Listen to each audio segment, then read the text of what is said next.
आपको बताते चले कि 6 अप्रैल को नगर पंचायत नंदलाल का पूरा मछली शहर जौनपुर निर्माण कराए गए कुएं को आज नगर पंचायत ने ध्वस्त कर दिया है। नागरिक ने आरोप लगाया कि नगर पंचायत मछली शहर में कुएं को ध्वस्त कर दिया गया। नागरिक पहुंचे नगर पंचायत ऑफिस, जहां पर किसी भी प्रकार का आश्वासन नागरिकों को नहीं मिला। वहीं दूसरी तरफ नगर पंचायत कार्यालय के कर्मियों का कहना है कि मानक के हिसाब से कुआं नहीं बना था, इस वजह से कुएं को ध्वस्त कर दिया गया। अब सवाल ये उठता है कि अगर मानक के हिसाब से कुआं नहीं बना था तो जो कुआं निर्माण कार्य में पैसा लगा था उसका भुगतान कौन करेगा? नगर पंचायत के कर्मी या नगर पंचायत दिए गए ठेकेदार जिन्होंने निर्माण करवाया था कुएं का, या फिर सरकार के पैसे का यूं ही दुरुपयोग होता रहेगा? है ये मामला चाहे जवान हो चाहे भी इनारा जवान है, बहुत पुरानी है, पुराने लोग कर हाँ। तो जैसे मन पछारा के तरफ सब 10 घर है। हाँ। 10 घर है, नलका सरकारी एक बा। हाँ। 10 घर का आदमी सब यही पछारा नहा धो होत रहा। हाँ। पूरा रहा तब बनवाई था तब। हाँ। तो ये सब रोक देन आ जाए, गिरवाई देन का देन सही बना ना इन्हें। तो कौन गिरवा रहा है? मनोज चौरसिया कौन है? नगर पंचायत के हैं। नगर पंचायत उन्होंने कहा कि इसको गिरवाने के लिए, तो क्या फिर दोबारा बनवाएंगे? कोई आश्वासन दिए हैं? बाद बनवाएंगे, सही गिट्टी वाली उसमें नहीं। 3 दिनों के अंदर बनवा देंगे। तो आप लोग सहमत है 3 दिनों में बनवा लेंगे? जब बन जाए सहमत ही है। जब बन जाए तो सहमत नहीं आता है। बैठल लेके चल के बैठम हम सुबह, हमें सब पानी का इंतजाम करें, बालू के नहा पछारा है। पानी से इतराज ना है, जिससे बहुत किनारा अभी 12 दिन हो रहा है बनाए हुए। अच्छा, 10-12 दिन पहले ही बना हुआ है।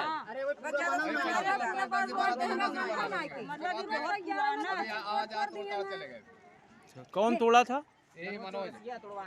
मनोज चौरसिया। ये नगर पंचायत के है। ये कौन सा मोहल्ला है? नंदलाल पूर्वा, मछली शहर नगर पंचायत। बड़े बाबू है।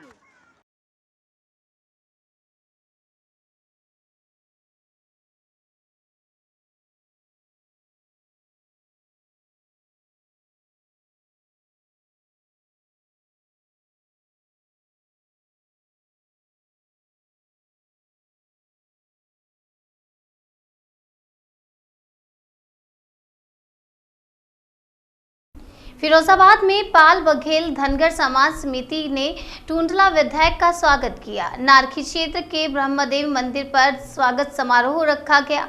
धनगर समाज के नवनिर्वाचित टुंडला विधायक प्रेमपाल सिंह धनगर का स्वागत किया गया। पूर्व विधायक प्रेमपाल सिंह धनगर को चांदी का मुकुट पहनाकर गदा भी भेंट किया। स्वागत समारोह में पाल बघेल धनगर समाज के सैकड़ों लोगों ने भाग लिया। आपको बता दें, प्रेमपाल धनगर दूसरी बार लगातार टुंडला से विधायक बने हैं। पाल बघेल धनगर समाज के जिलाध्यक्ष जेपी बघेल ने विधायक प्रेमपाल धनगर को स्मृति चिन्ह भेंट किया। वहीं स्वागत समारोह में समाज के विभिन्न मुद्दों पर चर्चा की गई। वहीं टुंडला विधायक प्रेमपाल धनगर ने समाज के लोगों पर पुष्प वर्षा भी की। साथ ही विधायक ने बताया कि मेरा पिछला कार्यकाल 14 माह का था।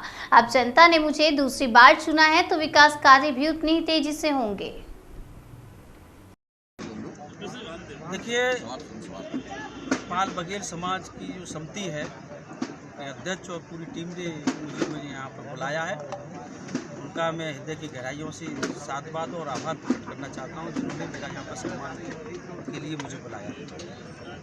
और समाज के सभी यहाँ पर उपस्थित हुए, बहुत प्रमुख लोग हुए, उद्योगपति हुए और अच्छे वक्ता भी हुए, हमारे संरक्षक भी हैं। ये तो सभी यहाँ पर प्रमुख लोग आए, बड़ा भव्य कार्यक्रम रहा।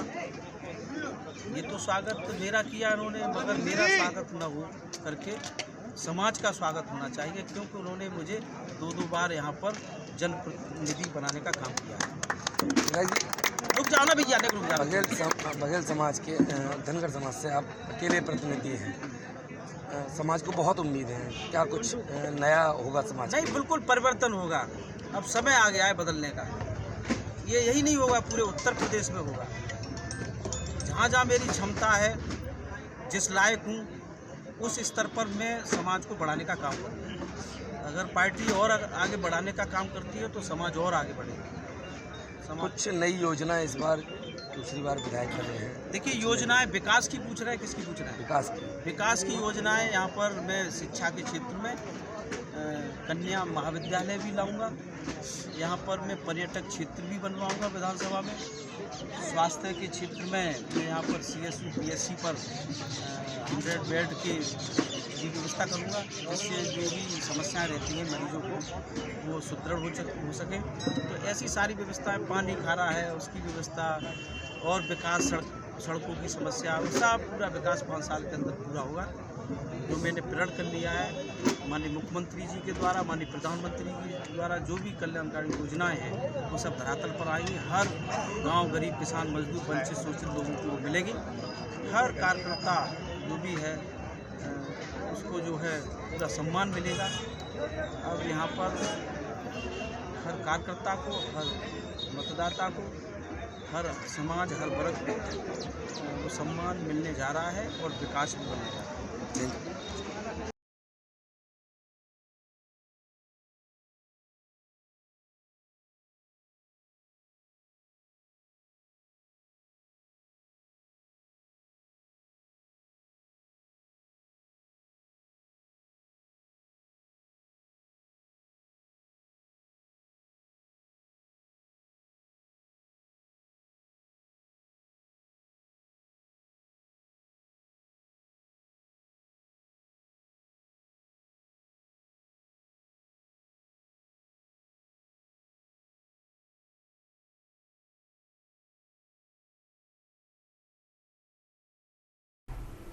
खबर अंबेडकर नगर से है, जहां चौथे रमजान के दिन अकबरपुर रेलवे स्टेशन पर मुसाफिरों, रोजेदारों और चैत्र नवरात्र व्रत के लिए इफ्तार की व्यवस्था करवाई गई।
उत्तर प्रदेश के हमीरपुर जनपद में एक चकबंदी लेखपाल का रिश्वत मांगते हुए ऑडियो सोशल मीडिया पर वायरल हुआ। ऑडियो वायरल होते ही जिला प्रशासन ने मामले को संज्ञान में लेते हुए लेखपाल के खिलाफ कार्रवाई करते हुए तत्काल प्रभाव से निलंबित कर दिया। पूरा मामला हमीरपुर जनपद के थाना चिकासी के ग्राम चिकासी का है, जहां उक्त मामले की जानकारी देते हुए अपर जिलाधिकारी ने कहा कि चकबंदी लेखपाल अक्षय कुमार शर्मा द्वारा किसान से 2 लाख रुपए रिश्वत मांगने का ऑडियो वायरल हुआ है, जिसे निलंबित करने की जानकारी दी है। वहीं पीड़ित किसान ने अपर जिलाधिकारी को ज्ञापन सौंपते हुए कहा कि चकबंदी लेखपाल अक्षय कुमार शर्मा ने हमारे खेत की पैमाइश करने के बाद लेखपाल ने खेत मालिक को तहसील में मिलने की बात कही। 4 दिन बाद जब किसान चकबंदी लेखपाल से मिलने गया तो 2 लाख रुपए की रिश्वत मांगी। नहीं देने पर खेत अन्य किसान के नाम करने की धमकी दी। कहा कि खेत से बालू के ट्रक निकलने का रास्ता है और भी सभी अधिकारियों को मैनेज भी करना पड़ता है। यदि तुम नहीं दोगे तो दूसरा किसान देगा। इतना ही नहीं, भ्रष्ट लेखपाल ने दबंगई दिखाते हुए कहा कि जहां शिकायत करना हो कर देना, मेरा कोई कुछ नहीं बिगाड़ सकता। ज़्यादा से ज़्यादा मेरा ट्रांसफर होगा। जबकि गरीब किसान चकबंदी लेखपाल के सामने हाथ जोड़कर गिड़गिड़ाता रहा, कहा कि साहब मैं बहुत गरीब हूँ। तो भ्रष्ट चकबंदी लेखपाल ने कहा कि ऊपर के अधिकारियों को तुम समझो, मेरा जो कुछ देना है दे देना। इस तरह से किसान की सूझबूझ के चलते किसानों का शोषण करने वाला भ्रष्ट चकबंदी लेखपाल अक्षय कुमार शर्मा की रिकॉर्डिंग करके जिला प्रशासन को ज्ञापन सौंपकर कड़ी से कड़ी कार्रवाई करके न्याय की गुहार लगाई।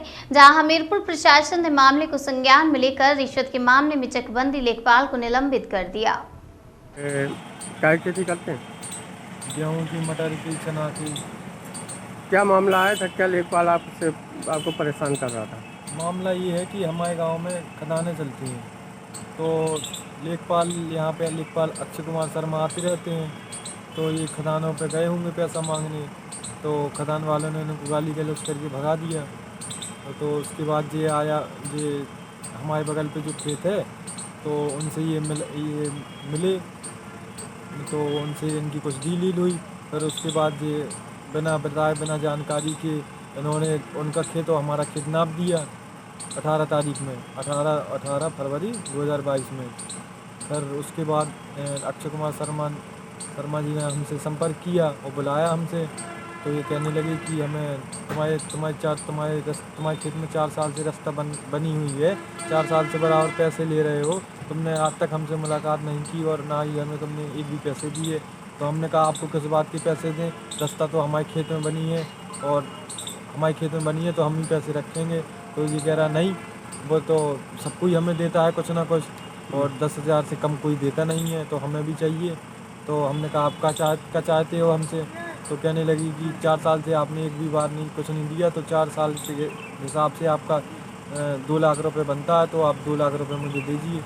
तो मैंने कहा इतना रुपये तो मैं नहीं दे पाऊँगा, गरीब आदमी हूँ मैं, इतना रुपये नहीं दे पाऊँगा। तो कहने लगे कि इतना रुपये तो आपके बगल वाले जो आपके बगल पे खेत है वो मुझे दे देंगे, अगर मैंने उनका खेत आपके खेत में निकाल दिया। तो मैंने कहा पहले आप ये तो सरासर गलत कर रहे हैं। मैंने कहा अगर कुछ थोड़ी बहुत ले लो, 10-50 हज़ार ले लो। तो वो कह रहे नहीं, 10-50 हज़ार मैं नहीं दूँगा, मुझे तो 2 लाख चाहिए तो चाहिए। तो मैंने उनसे बहुत निवेदन किया और रिक्वेस्ट भी की, सब कुछ किया, गिड़गिड़ाया भी, लेकिन लेखपाल जी नहीं माने। तो वो कहने लगे कि मैं उनका खेत निकाल दूंगा। तो मैंने कहा जैसी आपकी इच्छा। आपने इसकी शिकायत किससे की? तो उन्होंने उसका खेत मेरे खेत में निकाल भी दिया। आपने किस उच्च अधिकारी से इसकी शिकायत की? मैंने पहले तो मैं तहसील गया, SDM साहब से पहले प्रार्थना पत्र दिया, तो उसके कोई सुनवाई नहीं हुई। SDM साहब ने उसको आदेश चकबंदी अधिकारी हमीरपुर को दे दिया था, तो वो भी उन्होंने SCO साहब को दे दिया था। तो वो भी नापने आए थे, तो वो भी गलत नाप कर रहे थे। तो उसको वो चले गए गलत नाप करके। वो कह रहे थे अब फिर आएँगे 4 दिन बाद। वो अभी तक एक भी बार नापने नहीं आए। मैं कम से कम 1 महीने से परेशान हूँ और मैं तहसील में बराबर जाता, कोई सुनने को तैयार नहीं है। और मेरे पास